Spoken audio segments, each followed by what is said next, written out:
Assalamualaikum warahmatullahi wabarakatuh. Waalaikumsalam. Alhamdulillahilladzi an'ama 'alaina bi ni'matil iman wal islam. Asyhadu an la ilaha illallah wa asyhadu anna Muhammadan rasulullah. Yang saya hormati Bapak Kepala Sekolah SD Cihalimun 2. Yang saya hormati Bapak Ibu Guru SD Cihalimun 2. Yang saya banggakan Bapak Ibu CGP angkatan 10. Alhamdulillah dalam kesempatan ini kita bisa berkumpul dalam acara menyebarkan pemahaman dan penerapan pengalaman budaya positif oleh Bapak dari Ibu CGP angkatan 10. Salawat serta salam semua kita teruskan kepada Nabi Muhammad Sallallahu Alaihi Wasallam. Bapak Ibu semuanya, marilah kita buka acara ini dengan ucapan basmalah bersama-sama. Bismillahirrahmanirrahim. Selanjutnya untuk mempersingkat waktu, marilah kita lihat atau saksikan bagaimana budaya positif atau keyakinan kelas dan segala restitusi yang akan dijelaskan oleh Ibu Ibri Afriani. Waktu dan tempat dipersilakan.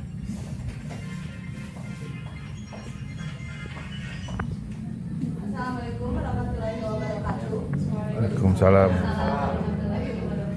Ada yang terhormat Kepala Sekolah SD Cihalimun dan rekan guru-guru SD Cihalimun. Terima kasih karena pada kesempatan hari ini dapat menghadiri kegiatan diseminasi budaya positif di sekolah untuk penerapan segitiga restitusi dan keyakinan kelas. Yang pertama saya akan membahas tentang latar belakang dari budaya positif ini. Latar belakangnya, sekolah hendaknya menjadi tempat yang aman, nyaman, dan menyenangkan bagi murid menumbuhkan kodratnya. Hal ini sejalan dengan filosofi pendidikan di Hajar Dewantara bahwa pendidikan harus berpihak pada murid dengan memerdekakan murid untuk belajar sesuai kodrat alam dan kodrat zaman. Untuk mewujudkan hal tersebut dapat dilakukan dengan menumbuhkan budaya positif sekolah. Budaya positif di sekolah dapat dibangun dengan membentuk keyakinan kelas dan penerapan segitiga restitusi. Yang pertama adalah bagaimana cara menerapkan keyakinan kelas. Mungkin di sini ibu bapak sudah sering mendengar kata keyakinan kelas. Ada yang tahu atau sudah menerapkan keyakinan kelas di sekolah, di kelasnya masing-masing? Sudah. Alhamdulillah kalau sudah menerapkan. Keyakinan kelas adalah sebuah pendekatan yang lebih baik dengan mengedepankan peran aktif siswa.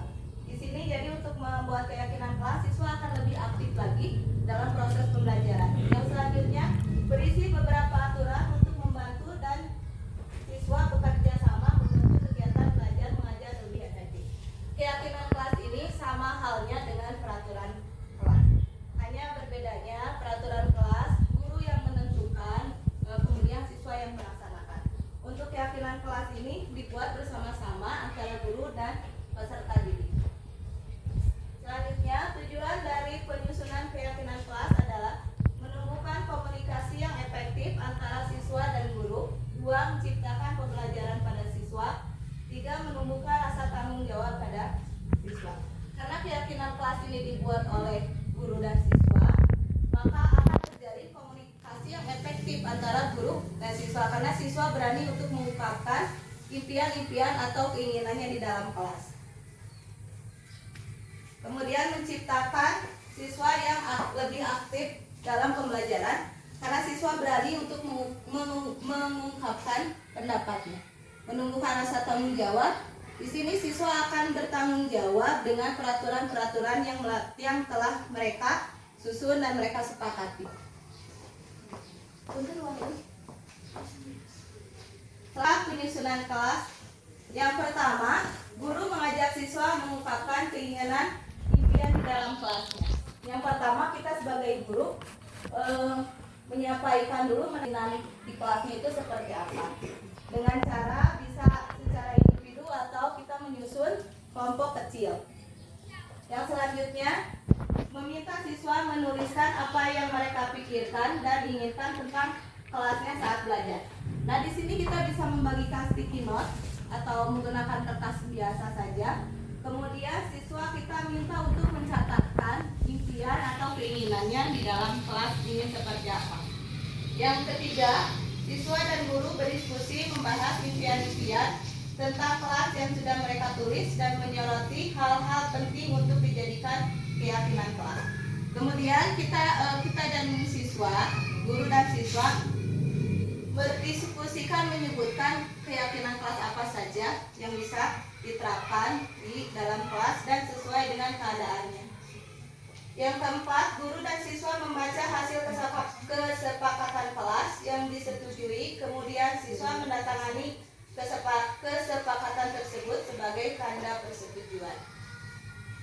Setelah guru dan siswa menyusun keyakinan kelas yang akan disepakati, kita guru menandatangani, meminta siswa untuk menandatangani kesepakatan kelas yang sudah disusun agar mereka dapat melaksanakannya sesuai dengan penuh dengan tanggung jawab.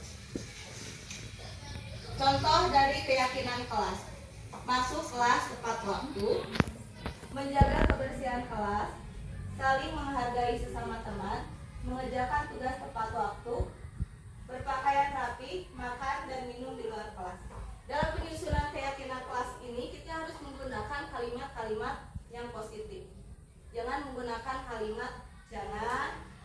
Kemudian apa lagi Ibu? Tidak tahu? Tidak boleh atau dilarang. Contoh, masuk kelas tepat waktu yang awal mulanya jangan datang terlambat. Mungkin dengan menggunakan kata jangan, anak-anak akan merasa terpaksa untuk melaksanakannya. Tapi kita menggunakan kata yang lebih positif, masuk tepat waktu. Jadi anak tidak merasa terpaksa untuk melakukannya.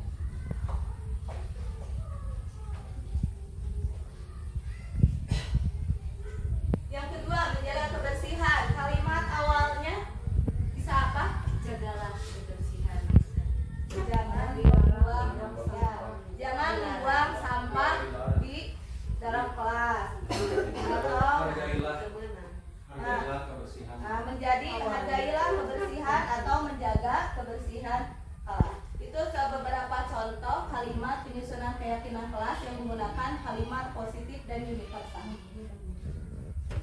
Tolak ukur dari keyakinan kelas ini adalah menciptakan rasa suasana belajar yang nyaman. Jika kelas bersih, jika kelas rapi, maka anak-anak akan belajar itu merasa lebih nyaman dan tidak terganggu.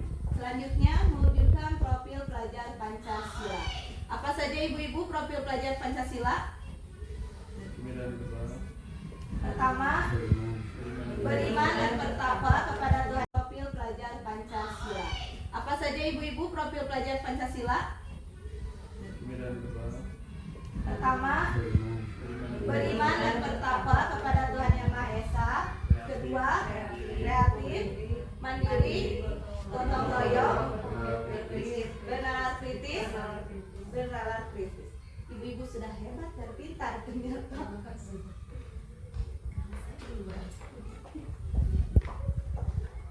Sekian penyampaian dari penyusunan keyakinan kelas dari saya. Yang selanjutnya, materi kedua adalah segitiga restitusi yang akan disampaikan oleh Bapak Asep. Waktu dan tempat saya persilakan. Assalamualaikum warahmatullahi wabarakatuh. Ya, terima kasih kepada Bu Indri yang sudah menjelaskan tentang keyakinan kelas. Bapak Kepala Sekolah yang saya hormati dan Bapak Ibu Guru yang saya hormati, mohon izin untuk menyampaikan pemahaman saya segitiga restitusi. Yang mana segitiga restitusi ini kalau di dalam dunia nyatanya itu susah dilaksanakannya. Soalnya segitiga restitusi ini biasanya kita seorang guru pengen cepat bertindak gitu ya. Kalau ada siswa yang melanggar aturan atau melanggar tertentu, kita langsung mengejarnya, langsung ada hukuman. Padahal di dalam segitiga restitusi ini kita tidak boleh berbuat demikian. Kita harus menanyakan dulu latar belakang siswa tersebut, kemudian bagaimana siswa tersebut melakukannya, apakah ada hal-hal yang mempengaruhi siswa tersebut melakukan tindak atau melanggar aturan. Yang pertama, segitiga restitusi itu adalah suatu dialog yang dijalankan oleh guru agar menghasilkan murid yang mandiri dan bertanggung jawab. Dalam segitiga restitusi ada 3 tahapan yang perlu dijalankan. Yang pertama adalah menstabilkan identitas. Nanti kita tonton sebuah video, nanti kita simak video tersebut. Nah, apa yang bisa ibu bapak guru semua dapatkan ya. Kemudian yang kedua, validasi tindakan yang salah. Kemudian yang terakhir adalah kembali lagi ke yang tadi menanyakan keyakinan kelas. Jadi seperti itu. Memang sedikit rumit, tapi kegiatan segitiga restitusi ini akan membina murid kita menjadi lebih baik dan bertanggung jawab dan mandiri. Ya. Kalau kita langsung mengajarnya melakukan hukuman langsung di tempat, ya, siswa akan mentalnya akan jatuh. Itu yang pertama. Kemudian siswa akan merasa diyakini oleh kita. Ya. Jadi mereka tidak dihargai, mereka tidak. Dengan adanya segitiga restitusi ini, maka siswa akan muncul rasa tanggung jawab dan kemandiriannya dari dalam, bukan dari luar.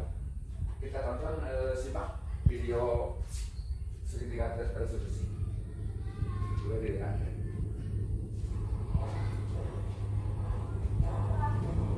Baik, Aulia, silakan duduk. Bagaimana kabarmu, Aulia? Saya kesal sekali dengan ulah Nurul tadi, Pak. Dia tidak bersedia meminjamkan buku catatannya. Padahal saya hanya ingin menyalin tugas. Setiap orang tentunya kesal jika tidak diajukan. Lalu apa tindakan kamu tadi, Aulia? Tadi saya robek buku catatannya, tapi cuma sampulnya aja kok, Pak. Kesel banget saya. Wajar jika kita emosi.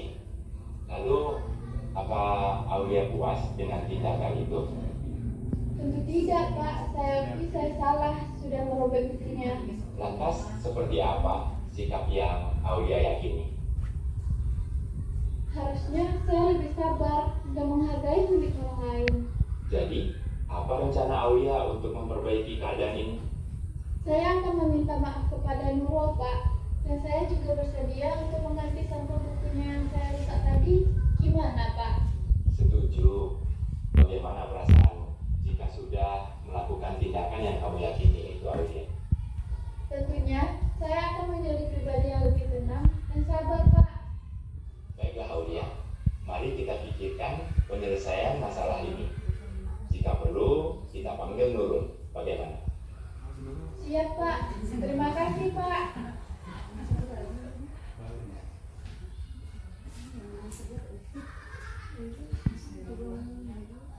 Ya.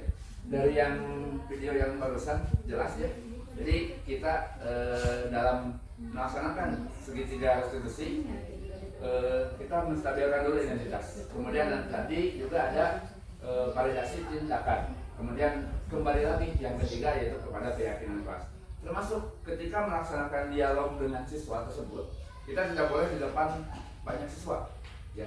Jadi siswa itu dipanggil ke ruangan kita, ditanyakan dengan wajah yang ya kita juga harus senyum, jangan emosi ya, kita juga jangan emosi. Anak akan takut ya, anak akan takut bahkan mungkin gemetar. Apalagi kalau anak kelas 2 kelas 1 itu mungkin akan pipis di celana ya, jadi seperti itu kan bahaya. Bukannya mau melaksanakan segitiga restitusi, tapi malah sebaliknya nantinya. Nah, anak akan takut kepada kita ya. Yang pertama tadi menstabilkan identitas. Berdasarkan prinsip membuat kesalahan adalah bagian dari proses pembelajaran. Jadi anak dia kan sudah salah. Nah, kita angkat dulu anak tersebut. Wajar kalau dia melakukan kesalahan ya. Wajar, soalnya manusia itu tidak luput dari kesalahan. Kemudian menggeser identitas gagal ke identitas yang sukses, digeser identitasnya ya. Seperti tadi dijelaskan dalam video. Kemudian setelah menstabilkan identitas, kemudian selanjutnya yaitu validasi tindakan yang salah. Tadi kan Nurul sudah berbuat salah yaitu dengan menyobek sampul temannya ya, karena dia emosi, wajar ya. Semua orang pasti punya emosi. Semua orang pasti punya emosi dan pernah emosi. Tidak ada manusia yang tidak pernah emosi ya. Berdasarkan prinsip setiap langkah tingkah laku berupaya memenuhi suatu kebutuhan tertentu. Kemudian guru akan bergeser dari pemikiran stimulus respon menjadi proaktif. Kemudian mengenali dan mengakui kebutuhan murid akan memperbaiki hubungan dengan murid. Itu validasi tindakan. Kemudian yang terakhir yaitu adalah menanyakan keyakinan kelas. Jadi kembali lagi kepada keyakinan kelas. Apakah perbuatan tersebut baik atau tidak? Anak akan berpikir kembali. Murid akan diberikan pertanyaan-pertanyaan bermakna untuk memunculkan motivasi intrinsik dari dalamnya. Kemudian mampu mengkaitkan keyakinannya dengan tindakan yang salah. Nah seperti itu. Memang repot, memang susah. Tapi kalau diperjalankan, insya Allah segitiga restitusi ini akan bisa membuat anak lebih bertanggung jawab lagi, lebih mandiri lagi. Anak akan tampil percaya diri, ya. Jadi tidak akan takut istilahnya. Kalau berbuat kesalahan, emang nanti ada perubahan ke depannya untuk lebih baik lagi. Mungkin demikian. Ada pertanyaan? Sudah, terima kasih dan atas perhatiannya. Ya. Ada pertanyaan mengenai restitusi tindakan? Bagian kedua Pak, yang kedua bergeser sebelum slide berapa ya Pak? Boleh diperjelas lagi. Yang ini ya. Nah, ini validasi tindakan yang Guru akan salah. bergeser. guru akan bergeser dari pemikiran stimulus respon menjadi proaktif. Boleh diperjelas Pak? Jadi guru akan bergeser dari pemikiran stimulus. Jadi misalkan pemikiran stimulus itu pemikiran yang jadul mungkin ya. Pemikiran zaman-zaman dulu kan langsung jadi tindakannya di tempat gitu. Memarahi anaknya langsung di tempat. Apalagi kita kan kebiasaan tanpa menanyakan dulu latar belakang anak tersebut. Jadi misalkan kamu ya budak-budak salah gitu kan. Kebanyakan guru seperti itu, termasuk saya gitu ya. Seperti itu. Jadi sekarang kita coba merubah pola pikir tersebut. Jadi jangan langsung mengejudge atau langsung bertindak menghakimi murid sebelum kita tahu latar belakang murid tersebut. Apakah di keluarganya mungkin ada masalah, mungkin apalagi yang keluarganya broken home ya. Itu kan banyak siswa yang seperti itu. Jadi dia istilahnya di kelas itu ketika ke sekolah itu jadi pelarian dari rumahnya, di rumahnya seperti ini. Jadi di kelas dia ingin aktif, dia ingin lebih memunculkan dirinya, cari perhatian ya.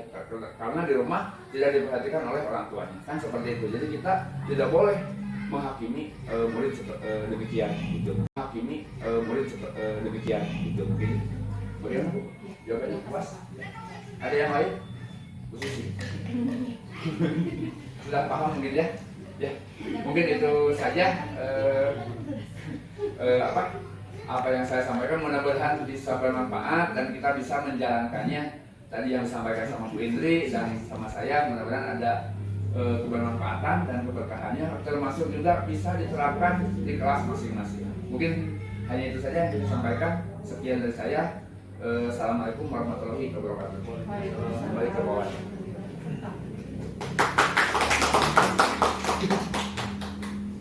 Alhamdulillah pemaparan dari kedua CGP ini sangat memuaskan bagi kita. Jadi kita tahu bahwa sebuah masalah itu akan diselesaikan dengan baik jika dengan berkepala di ya. Jadi jangan sampai anak sedang marah kita ikut marah, panas saja lah. Panas.